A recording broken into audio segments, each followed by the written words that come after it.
I'm hyper aware that I fit a description. I'm afraid of the police. I'm afraid of a system which was historically invented to oppress people who look like me. A few months ago, a police van parked outside my house in Chapeltown. I closed the blinds and went back to bed for the day.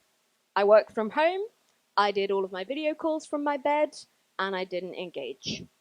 I was terrified the whole day.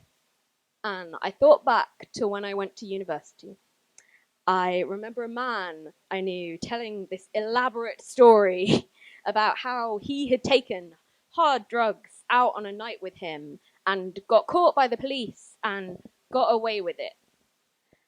I remember thinking that this man would not be hiding in his bed behind blinds if the police were parked outside of his house, because I fit a description. I know there are many people who can't be here today because of fitting this description and because of the vulnerabilities that come through fitting this description. They're disproportionately affected by the risk of police violence and are risking greater damage from COVID too. We can't afford to keep risking those who are most marginalized and most vulnerable. I come from ancestors who fought in the streets for our rights at Stonewall, who held uprisings against slavery in the Caribbean, who caused disturbances on buses. I come from ancestors who rioted and fought for their rights in the street.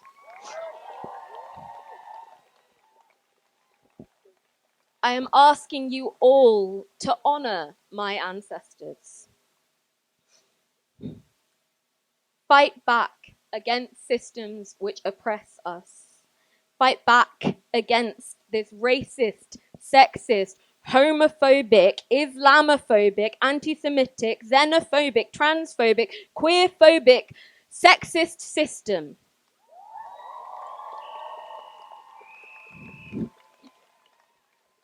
I might have missed a few phobics, but fight back against this system and fight back against this bill. I'm hyper aware that I fit a description.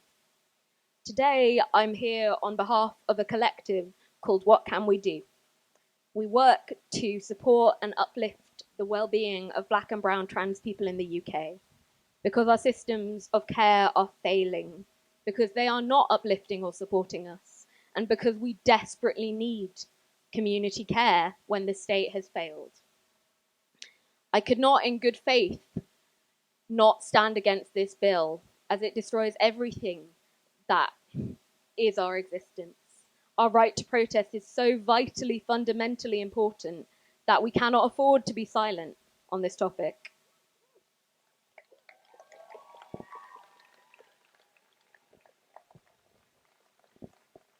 Black and brown trans people are systemically disadvantaged in our healthcare systems, in our housing systems, in our mental health systems, and yes, in our justice systems, yes.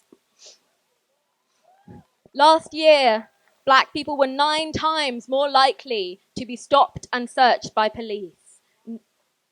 9 times. Trans people of colour are 6 times more likely to be a victim of police violence. I'm standing here before you and I'm hyper aware that we fit their description. And we need to fight back against this bill and against the systemic prejudice that has put us here today fighting in the streets against it.